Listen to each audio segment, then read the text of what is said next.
लेकिन जैसे ही पता चला कि कृष्ण ने तो मणि चुराई नहीं, तो कल तक कृष्ण को गाली देने वाले आज सत्राजित को गालियां देने लगे कि कैसा दुष्ट है, कैसा पापी है। बताओ, द्वारकाधीश को मणि की चोरी लगा दी। वो द्वारकाधीश को क्या मणि की जरूरत, उनके यहाँ तो खुद हीरा मोती जवाहरात इसके मणियों जैसी जाने कितनी मणियां द्वारिका में पड़ी है, सोचिए आप। तो ये जो समाज होता है ना, ये बिना पैंदी का लोटा होता है। जैसे ही देखता है कि महाराज इधर का पलड़ा भारी है तो इधर को लोटा लुढ़केगा और सब बड़ाई करेंगे, अरे भैया फलाने व्यक्ति कितने अच्छे।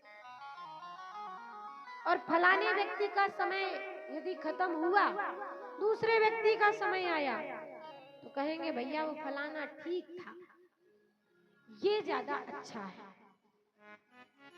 तो ये संसार की कथा है महाराज। तो संसार कभी किसी को अच्छा नहीं बताता। तुम्हारे मुंह में तुम्हारी बड़ाई करेगा थोड़ी देर, फिर उसके बाद समय आएगा, कोई आएगी तो कहेंगे अरे मैंने बाकी मुंह में बड़ाई कर दी, ऐसे कर्म थोड़ा बाकी। तो आज महाराज जब सत्राजित को गालियां मिलने लगी, भगवान बड़ी देके चले गए। तो सत्राजित रोते हुए आया भगवान के पास, प्रभु कृपा करो। भगवान ने कहा क्या हुआ, अब क्या कर दिया? सत्राजित बोला प्रभु अब तो पूरे राज्य के लोग हमें गालियां देते हैं। भगवान ने कहा जैसा कर्म किया था फल तो भोगना पड़ेगा, हम क्या कर सकते हैं। सत्राजित हाथ जोड़ करके बोला प्रभु यदि हमारी आपकी रिश्तेदारी जुड़ जाएगी, हम आपके रिश्तेदार बन जाएंगे तो फिर कोई गाली नहीं देगा। भगवान ने कहा कैसे जोड़ना चाहते हो? सत्राजित बोला भगवान एक पुत्री है हमारी और हम चाहते हैं कि आप हमारे समधी बन जाए, विवाह कर ले हमारी पुत्री के साथ, रिश्ता जुड़ जाएगा आपस में, तो आप हमारे दामाद बन जाएंगे, हम आपके ससुर। और जब रिश्ता जुड़ेगा तो फिर सब कहेंगे अरे सारी की सारी बात भूल जाएंगे, सब बड़ाई करेंगे फिर हमारी। भगवान ने कहा ठीक है तुम्हारा मन है कर दो। तो वही सत्राजित ने चट्टमंगनी पट्ट विवाह, सत्राजित की बेटी थी सत्यभामा, सुंदर वही भगवान ने विवाह किया और सत्यभामा को लेकर के द्वारिका गए। इस प्रकार से भगवान का तीसरा विवाह सत्यभामा जी के साथ हुआ। ध्यान रखना 3 विवाह हो चुके हैं, पहला रुक्मिणी मैया के साथ, दूसरा जामवती जी के साथ, तीसरा जोर से बोलो सत्यभामा। अब आज आप बढ़िया कथा सुन रही हैं। अब महाराज एक दिन भगवान ने सोचा कि यहाँ रहते रहते बहुत समय बीत गया, द्वारिका में चलो इंद्रप्रस्थ घूम करके आते हैं। सो अर्जुन को रथ में बिठाया, अर्जुन भी विवाह में आए थे। भगवान का सुना कि भगवान का विवाह हो रहा है सत्राजित की बेटी के साथ। सो अर्जुन को बिठा करके भगवान इंद्रप्रस्थ की ओर जाने लगे। इंद्रप्रस्थ मतलब उस समय जिस जगह का नाम इंद्रप्रस्थ था, आज के समय में उस जगह का नाम है दिल्ली। भगवान दिल्ली घूमने जा रहे थे। तो जैसे ही जमुना का पुल पार कर रहे थे तो देखा कि एक देवी जी बढ़िया तपस्या कर रही है। भगवान ने देखा कि भैया पुरुषों को तो बड़ा देखा तप करते हुए, लेकिन ये देवी जी क्यों तपस्या कर रही हैं, क्या चाहती है तप के बदले में, कौन है ये देवी? अर्जुन को भेजा पता लगा के आओ। अर्जुन गए, अर्जुन ने पूछा देवी कौन हो, क्या चाहती हो, क्यों तपस्या कर रही हो, हमारे माता पिता कौन है? तब जाकर के वो जो कन्या थी उसने अपना परिचय बताया। अहम देवस्य सर्वतो द्वैता पतिमीक्षिता विष्णु वरेयं वरदा तपा परम स्थितः।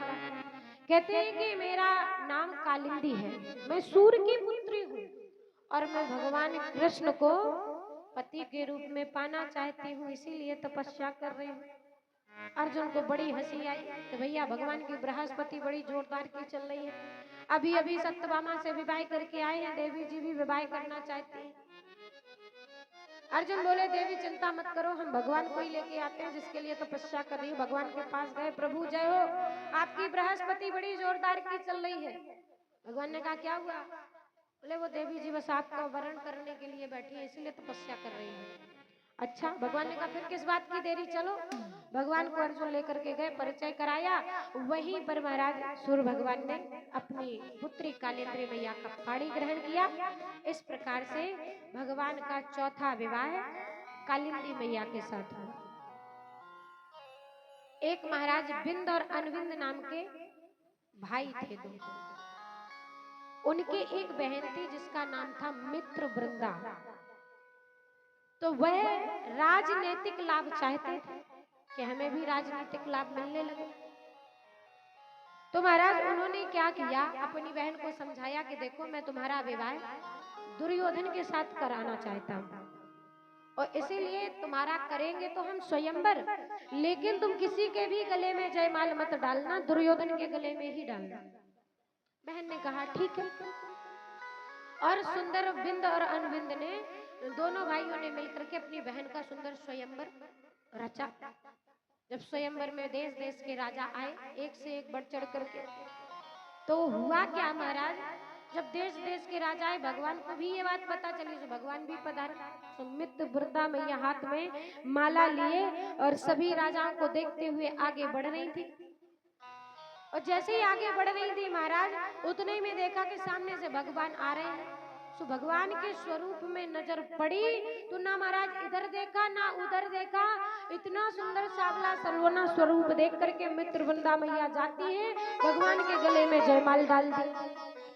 बिंद अनविंद ने देखा कि ये क्या कर दिया, बहन को इतना समझाया फिर भी द्वारकाधीश के गले में जयमाल डाल दी। बड़ा क्रोध आया। भगवान ने देखा कि कुछ गड़बड़ होने वाली है, तो भगवान ने तुरंत रथ में बिठाया और मित्र वृंदा को द्वारिका को ले गए। इस प्रकार से भगवान का पांचवा विवाह मित्र वृंदा मैया के साथ हुआ। एक महाराज कौशल देश के राजा थे नग्नजित, और नग्नजित के एक पुत्री थी, नग्नजिती नाम था उनका। लेकिन महाराज दूसरा नाम उनका